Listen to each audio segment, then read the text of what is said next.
What's up, everybody, and welcome to Monday Night Football pre-lock show here for week.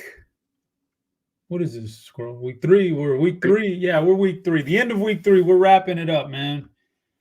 Going to take all your questions and walk you through some players we like for this game and all that good stuff. But I can't bury the lead today, man. 1 week ago today, we were on this show. Me and this gentleman right here, and we were just, shooting the breeze about the game. And next thing you know, the man lays out the blueprint to win all the money, and he wins all the money. Squirrel, how you doing, man? How's your life changed in the last week? Good. Not like too many changes. Just like the DraftKings account looked weird for a little bit, like for a couple of days, where like it seemed like there was an extra zero. Like on the winnings, right? Like every a few times a year, maybe win $100,000 prize, and that's awesome. And like looks amazing. This one looked a little bit different, but it was good to see. Good site, and pretty good week in the Millie Maker for RotoGrinders and RotoGrinder subscribers. So yeah, hopefully keep it going tonight. Oh, I think you're on mute. No, I'm good. I'm good. I got you. You laid the blueprint last week, and I didn't follow along, but you certainly laid it out there for us, and so hopefully we can do that again, and we'll see how it plays out, man. We got another little 2-game slate here. It should be fun, and we'll walk you through it, guys. Again, we're here for you, pre-lock. This is like question time. You get all the questions you want. I'll be able to find them in chat, and I'll get to them as soon as I see them, or at least when the topic comes up when we're discussing it. So fire them all off. That's what we're here for. Let's start off here, a little 2-gamer. Let's start off with the inactives that we do have in the first game. I'm not seeing a whole lot for Philly. We're losing Boston Scott. That's about 10 snaps a game. Maybe that goes somewhere else. I think how they play their running back position tonight is going to be a key thing here. And who's going to, like, let's say just supposedly the last game was on this little 2-gamer. If you didn't have Swift, you're cooked, So who knows how that's going to play out tonight? Maybe we're going to feed Swift 30 carries because we know next week we're not going to feed him at all, and we're going to get Gainwell back, and this is how we're going to play this thing every week. It's going to be a different guy. You don't know. So, but Boston Scott's down, so that's some more carries for somebody out there. On the other side there, Tampa Bay, not a lot. Carlton Davis is out again this week. He's a pretty good defensive back. This will be the second straight week he's missed. Other than that, not a ton out there. The second game is the big one. We've kind of already gotten noise that Joe Burrow is going to play today, try and play. I hate that kind of a situation for all kinds of different reasons. But the least of which DFS, we have to deal with that. So he's going to play. He's limited. He's not. If he's going to play, he's going to try to play 100% and play everything. And so we got to deal with that. Do you want to take the chance on that? That's what we'll get into in the show. So, Squirrel, we got 2 games here, Philly, Tampa, then the Rams, Cincy. Talk to me about it. Do you see any bets on this one that you see, over-under, spread, anything that jumping out to you there? The line, to me, like both lines, seem surprisingly close. Like I think, before the season, 3 weeks ago, we would have said like Philly's going to cruise in this game, the Bengals are going to cruise. It's not lined that way. I mean, it's only a 5-point spread. Now, Tampa Bay's at home, and I think a little bit of rainy weather there, so maybe that's playing a factor and keeping the line a little bit tighter than you would expect. Philadelphia's looked really good, but like Tampa Bay's looked pretty good to start this year. They're 2-0, so they're one of the few 2-0 teams left, or one of the few undefeated teams left. And then, man, Cincinnati's not looked good, and they're 0-2, and they're at home. I never would have predicted they would be just a 2-point favorite over the Rams. I don't really want to bet it strongly though. Like maybe more inclined to go like Philadelphia -5 than bet on Cincinnati -2, just because we don't really know what Joe Burrow's status is. Like other than I think he's going to try to play, but like we don't really know how well he's going to be moving. So that's a little bit of a concern. Maybe a bump up to the Rams defense. Yeah, you mentioned some of those spreads looking a little bit weird, but If you ask me who's surprising in the NFL right now, we're only 3 weeks in. There's a lot of surprises. I would say Indianapolis is a big surprise. I believe they're 2-1. They just beat Baltimore, so that's a big surprise. They've played a lot better. I mean, their roster looks like garbage, and they're actually doing pretty well. You know who else's roster was supposed to be tanking for a number one pick and just terrible was Arizona, and they're actually competitive in all three games, and they actually pulled the upset finally this week after winning for three quarters in the first 2 weeks and not being able to finish off. What do those two teams have in common? Both their head coaches were last year's coordinators for Philadelphia. So maybe losing those two guys is a bigger deal than what people want to, coaching matters in this league. And that's two good coaches. And now they're actually having success as head coaches with bad rosters. So maybe they're really good. So I agree with you. There's some things. Let's get to some questions real quick. I got one from Discord earlier. I want to ask you. We talked about this last week, but yeah, we'll go over it again. How many max offensive players are you willing to play against a defense on a 2-game slate? I think 3. Anything more than 3, you start to get a little bit crazy. And setting it at 3, like if you're trying to stack your quarterback with at least like 1 or 2 receivers, it prevents a lot of like quarterback against your defense. So I generally go with 3. Another Discord question for you real quick, and we're going to get into the specifics of a lot of these in a little bit, but I'll shoot through some questions real quick. Do you lean? It's Philadelphia, so it's always going to be one or the other, it seems like. Do you lean Devontae or A.J. Brown game? Probably A.J. Brown, but it's probably impossible to really tell. Yeah, I like trying to double stack both of them if you can. It kind of forces you to use maybe a player that you're more uncomfortable with. But they're priced just $100 apart on DraftKings, so I'd probably lean towards AJ Brown. All right, looks like we've got some inactives rolling in for the second game. Let me see if I can find them. I mean, we're seeing Joe Burrow is active. That's good. Irv Smith is inactive. We expected that. That's pretty interesting. That leads me to the question that Lip has in chat here. Your thoughts on Wilcox or Hudson on DraftKings, both men's salary. Looks like no Irv Smith tonight. So I think the guy is going to be Drew Sample, and I'm not really going below that on the Bengals like tight ends. It's always possible that a tight end can, one of the backup tight ends can come in and catch a touchdown. Like that might not necessarily put him on the winning roster. I mean, Dallas Goedert is probably going to catch a few passes there. If he doesn't, Higbee will. So I'm not necessarily tripping over myself to find the one tight end that might catch like a one goal line touchdown or something like that. It's going to be 7 points, and that might not make him the highest scoring tight end. And they're still going to be 2,500. Like this is main slate pricing, or traditional classic pricing, not like Showdown where you can get the backup tight end for like 200 or something like that. Tight end's such a weird position on these kind of slates because if there's a good one and you miss out on him, you're cooked. And then again, when you get one like this, a slate like this, they could all be bad. And then saving all that money could be the optimal strategy, even if he goes out and gets like 2 points.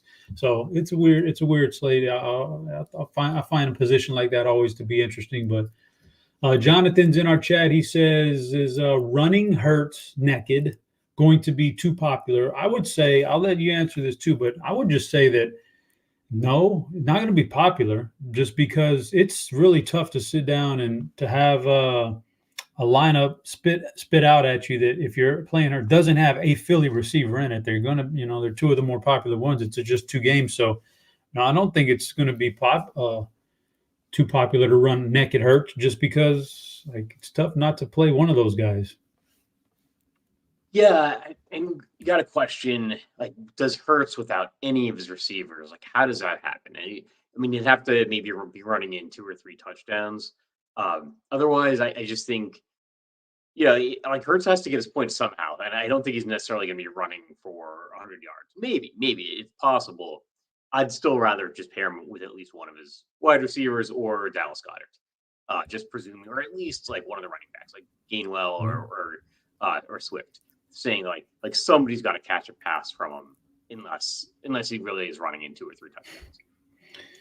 Yeah, somebody's got to catch passes unless the guy does what he does sometimes and has just a big game on the ground, but you never know. All right, we got some more stuff rolling in. Let's see who gets hurt. Yeah, we already covered AJ Brown, Devontae. Are we fading White tonight on FanDuel? Who's White? I'm trying to. Probably Rachaad White. Oh, Rashad. Oh, that's a good question. Rachaad White. He had a, poor week 1, good week 2. What do you make of it tonight? I like him. He catches passes and he looks really like a workhorse running back there. So I've got a lot of Rachaad White. I like Kyren Williams, like running back that I'm probably like highest on compared to the field, at least in terms of like raw percentage. I think Kyren Williams is maybe a running back you don't want to look past. So I mean, if your thought process is you want like Kyren Williams and Joe Mixon, I wouldn't argue against you. But I'm not going out of my way to be under the field on Rachaad White. Yeah. Favorite quarterback on FanDuel and GPPs, Squirrel? So if you say in GPPs, I kind of have to go past Jalen Hurts.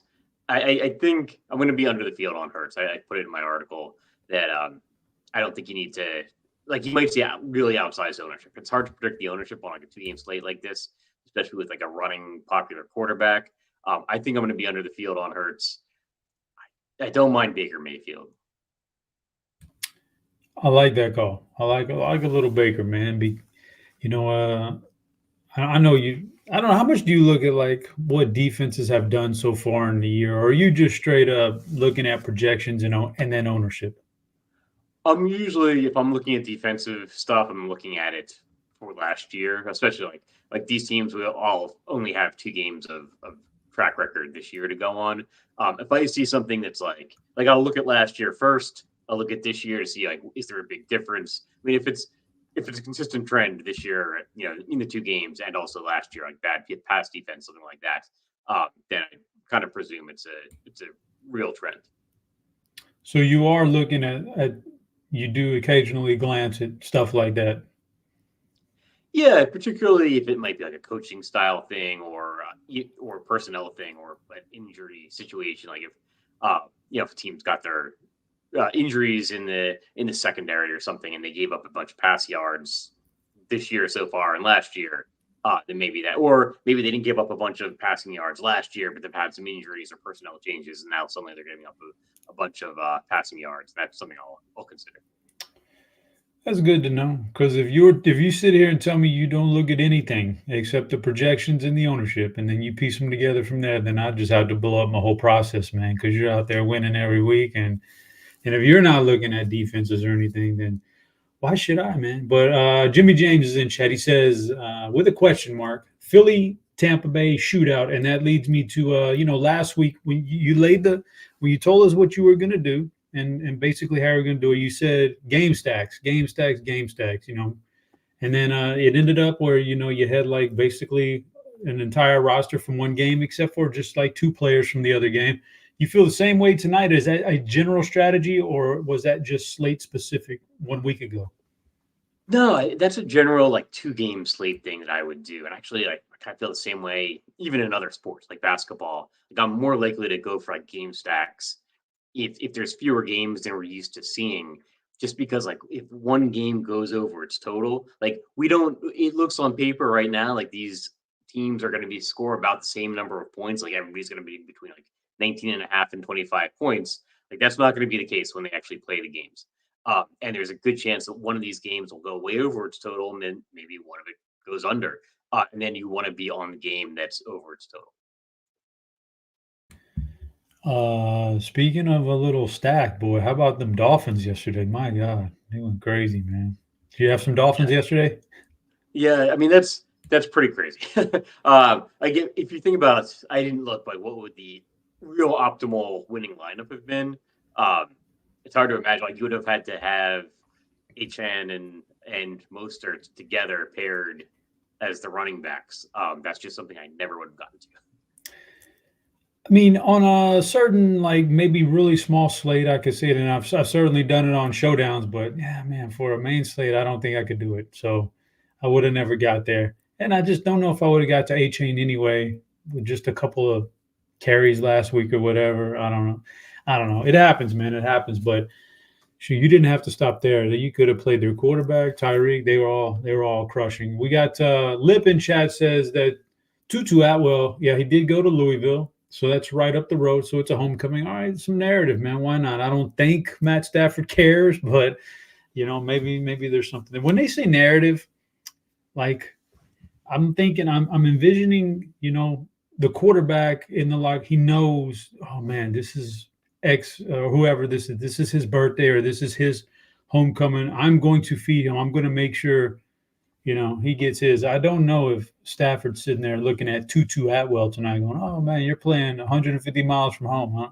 I think I want to feed you tonight." What do you think about that narrative? I believe in contract narratives. Like if a guy's got going for a contract, and particularly late in the season, we see these like whatever the incentive clauses are, right? Like, oh, the guy just needs like 2 more receptions. He's going to get like a $300,000 bonus. Like, the quarterback better get him those receptions. Like, unless something like crazy happens, the quarterback better make sure he gets those 2 receptions. Particularly late in the game, or if it's not if the game's out of reach. So I believe in contract narratives. And Mike Evans has got a little like contract thing going on. So that's maybe something to keep an eye on. But yeah, I don't necessarily believe in like the birthday, former team, stuff like that. But you never know. I actually do kind of like Tutu tonight as some kind of regression from Puka. Yeah, Mike Evans is getting fed these first 2 games, that's for sure. So who knows, Baker? And who knows? We're not behind the scenes. I'm not. I haven't seen anything like. Maybe he just really likes Mike. Maybe they just really hit it off, and who knows? But Mike's getting fed, so we'll see if that plays out tonight. Brian Flores just makes a comment. He says Houston Texans look good. Brian, I tell you who looks good. My boy Tank Dell from right up the road in University of Houston. He's looking really good. So I like that call. Yeah. Worth a flyer lineup on Jake Browning. I don't. This is a siege move, but what do you think, Squirrel?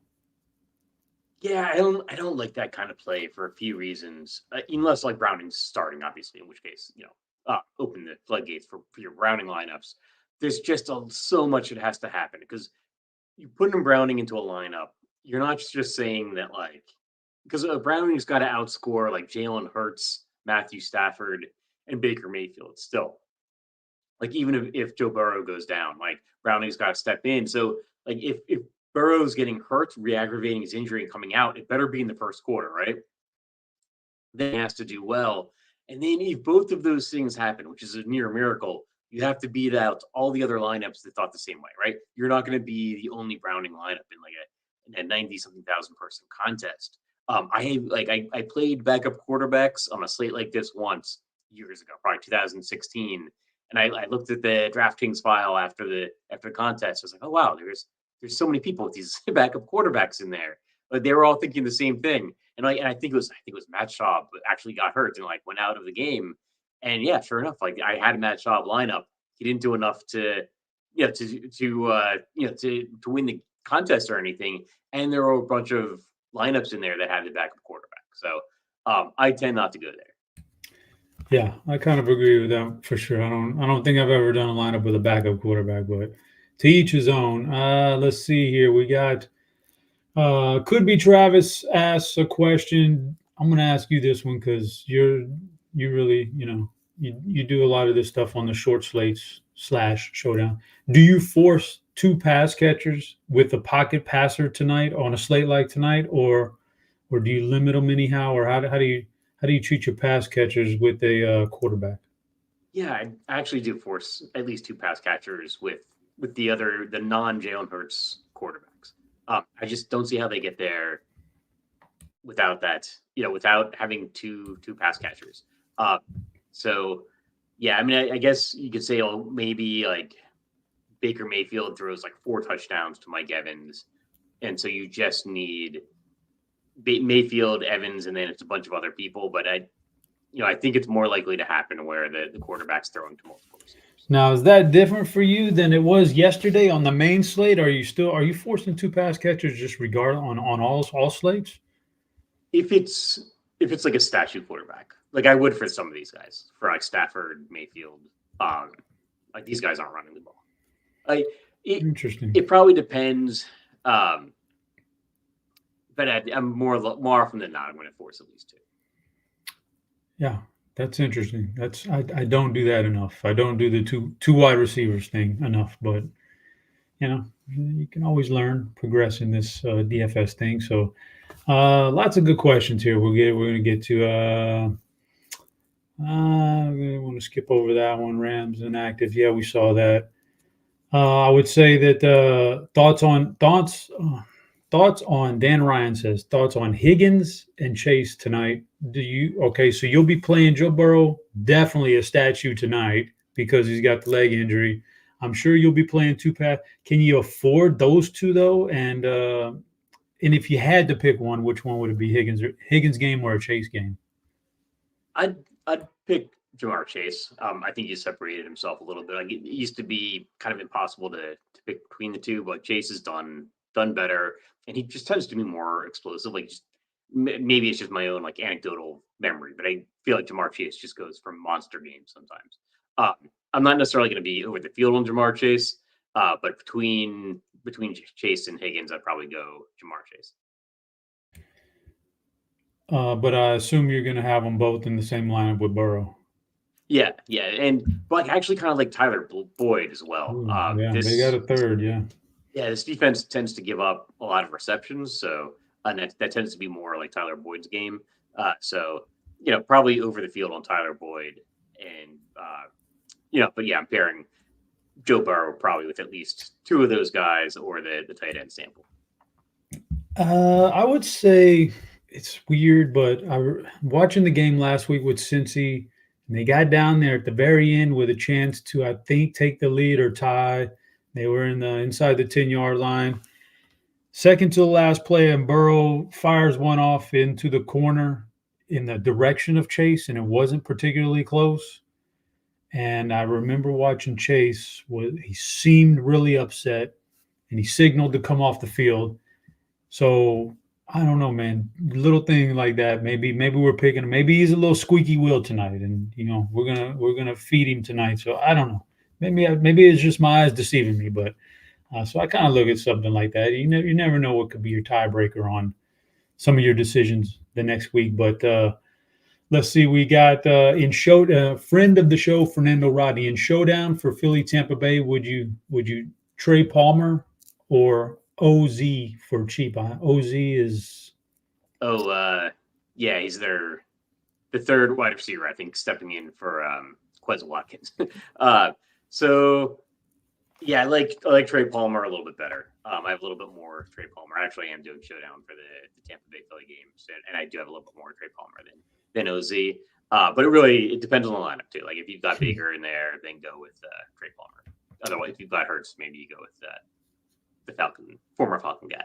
Yeah, Stephen Hunt had asked Boyd from Cincy, and you kind of answered that one. You kind of like him tonight to catch some receptions. That's his game, and yeah, like literally twice a year you'll catch a Tyler Boyd game. That's about it. But when you get them good, and you get them low on. So Boyd's fine. I think he's well priced tonight too. That's a little bit of savings for you. We got about 10 or 11 minutes left, guys. Keep firing off questions. I'm going to get to all of them here. How crazy is it to fade all Philly players today? So you're doing a lineup in your game stacking and stuff. Well, you'll have some lineups out there that just don't have a Philly guy in it, right? Just because you're game stacking the other thing. Yeah, exactly. I mean, even if you just look at projections, like if you X out all Philly players, your lineup's not that much lower scoring than like the lineup that has Philly players in it. And games go that way sometimes. I mean, we never know, right? Like we saw Dallas lose to Arizona yesterday. We weren't expecting that. Sometimes teams just come out flat, and it's a prime time. I think Philly's like maybe the best team in the league, but you just never know. Like even the best team, even the Super Bowl winner at the end of every year, you can point back to some game where they just didn't have it. So maybe that's the game for Philly tonight. Yeah. I Love Weed is in chat, and he says, we stunk it up yesterday, Chop. I agree. The Cowboys got beat by the Cardinals. They were sleepwalking. You just don't know in a 17-game schedule when you're going to catch a team that's walking out there in their sleep, man, just not even really just goofing around, not even really playing seriously. So it can happen tonight, and that's why that's why Squirrel wins, because it's hard to fade Philly. Big team total. They're in the Super Bowl last year. Hurts is going crazy in the Super Bowl. People know this. They remember that. It's hard not to pull the trigger on some Philly, but what if they sleepwalk tonight and you fade the whole thing? That's how you win on these kind of slates. QQ thoughts on Swift. This is the Eagles' backfield's a tough one. I've already said it, man. That could make or break GPPs tonight. What do you think about Swift compared to Gainwell? I've got about equal parts Swift and Gainwell. I wish I had maybe a little more Gainwell and a little bit less Swift, just from an ownership perspective. You don't know how Philly's going to divide up this backfield. So, I've got them rated about equally. I have less Swift than Kyron Williams, Joe Mixon, and Rashad White. Interesting. Here's one for you, a little 2v2 for you. I don't even know if you're familiar with these guys. Taylor Swift and Travis Kelce, or DeAndre Swift and Jason Kelce? You a Swift head? I don't even know what you call no, him. DeAndre Swift and Kelce, because I could not care less about the Taylor. Yeah. Like, it's all over my timeline yesterday. I'm like, oh, that's great. I'm kind of with you there. She's got some good songs, and my daughter likes her, and all that good stuff. But I kind of don't care. Doesn't do it for me. Jason Kelce's a pretty funny guy. I like, and DeAndre Swift, yeah, big fan of his. Trying to get like Taylor Swift tickets has become like a whole status thing, like a prestige thing. Where like, oh, I got the Taylor Swift tickets. Have you gotten any? No. Have you tried? I think my wife has, yeah. Okay. All the girls love them, man. So, QQ last week's winnings, it still might not be enough. No, you get your own private box, Squirrel. Don't be so modest, man. It wasn't just last week, man. You've been crushing it for like a couple of years now. So, all right. Derek says, which game stack, and this is a tough one, which game stack do you prefer in the really big GPPs? I mean, both of these games, I think they're both equally on paper look like they could both shoot out. This is really tough to figure out. Which one do you prefer? I lean towards the Rams and Bengals because I think it's going to be a little bit lower owned. I think people are just going to go right to Jalen Hurts. Then they're going to pair him, maybe with one of his wide receivers. It's like kind of too expensive to pair him with both. And I don't really like that kind of construction. I think it's going to be over owned, and like the other game has a higher point total and a closer spread. So I kind of lean towards game stacks of the second game. I like it. Okay, a little 2v2 here from Bill's Mafia. AJ and Smith, or Tutu and Puka? I'm probably going to go. I just said I like the game stacks from the second game, but I'm going to go with the first one. Like, if you can get Hurts, Brown, and Devontae Smith, then you've probably got a roster, because you're going to have to be sticking in some value guys. You've probably got a roster that's a little bit different. I'm a little bit down on Puka tonight. I think he's going to see massive ownership, and he's going into his third NFL game. Like, there could definitely be some regression where like just Tutu Atwell is the guy tonight, or like Tyler Higbee. Like, I would have expected Higbee to be the one picking up a bunch of receptions in Cooper Kupp's absence. I think Puka fits this narrative of like somebody that people are going to want to pick for their DFS lineups, because they're still thinking in the back of their head, well, maybe nobody else knows about this guy, right? Even though he like just set the record for targets for a rookie in his first two games. So I'm going to go with the Eagles stack there, but I do like me some Matthew Stafford with like Tutu and Higbee. I think it's a good point. We're in the third game. People are going to start following trends, and the trends being Puka, who's very good. Like, I watched him at BYU in college. His only problem was he could never stay on the field because he was injured. But when he did, he was awesome. He's a playmaker, right? But that's two great games in a row. It's the NFL. You usually don't have but so many games in a row, and then things go haywire. Like, people start to focus on you a little bit more, or your production just drops off, period. You just get beat down too much. You have to recover, and then it comes back later on. But so you got that going for you. And then on the other side of the other game, Tampa Bay, I've talked about it briefly. You have Mike Evans. Like, is he that much better than Chris Godwin in general? No, hasn't been for several years. They've been about equals, but Mike Evans has been crushing this year, and Chris Godwin has been really laying low. Now we're in the third week. Will people jump on Mike Evans because of the season he's having and forget about Chris Godwin? This could very well be a Godwin game. So I like a role like that to reverse, just like you said with Puka, some roles to reverse there, and maybe he doesn't get as much. And we all thought it would be Higbee. Maybe it is Higbee down. It's not gonna. Puka's not gonna catch 15 passes for 17 straight weeks. Not gonna happen. So I'm with you on that one. And it's like his first two games, maybe the opposing coaches aren't game planning against him, but now they are. Now they're like, this guy just caught 25 receptions in his first two games. Like, we got to make sure we contain this guy. And then Tutu Atwell or Van Jefferson, even, maybe it's a big game for them. Aaron asks, "Do you who's projecting higher for you, Evans or Smith?" I don't know if you do your own projections or not, but who do you like more, Evans or Smith? I probably like Mike Evans. I think he's like maybe the commercially available projections are a little bit down on him.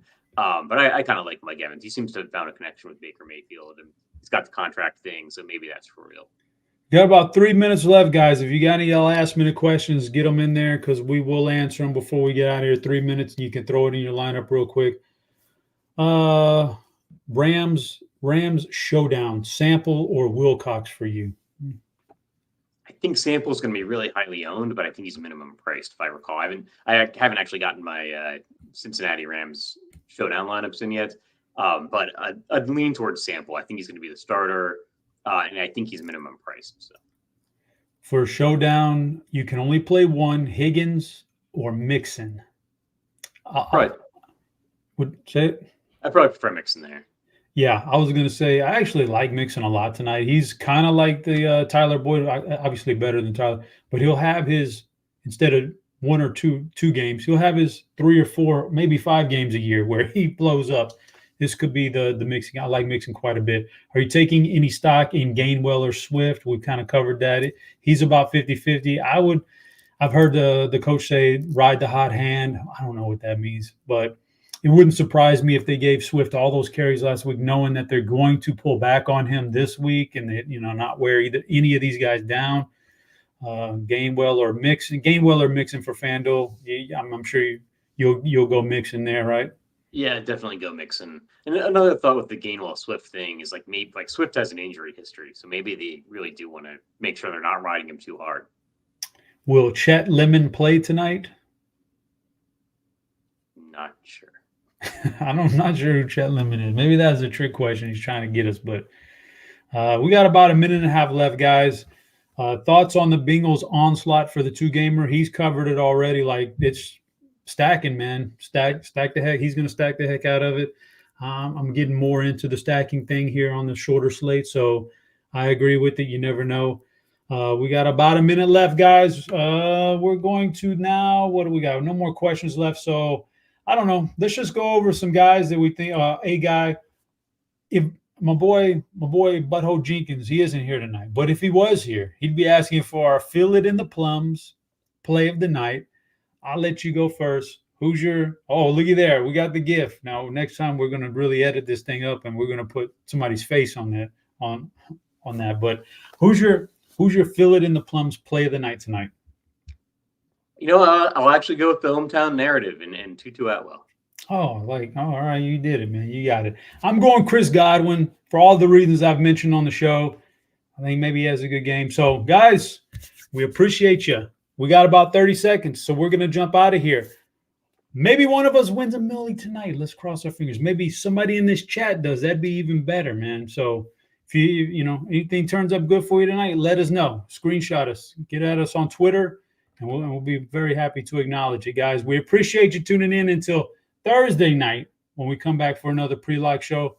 That was the newly anointed millionaire Squirrel Patrol. I was your host, Head Chopper, and we're out of here.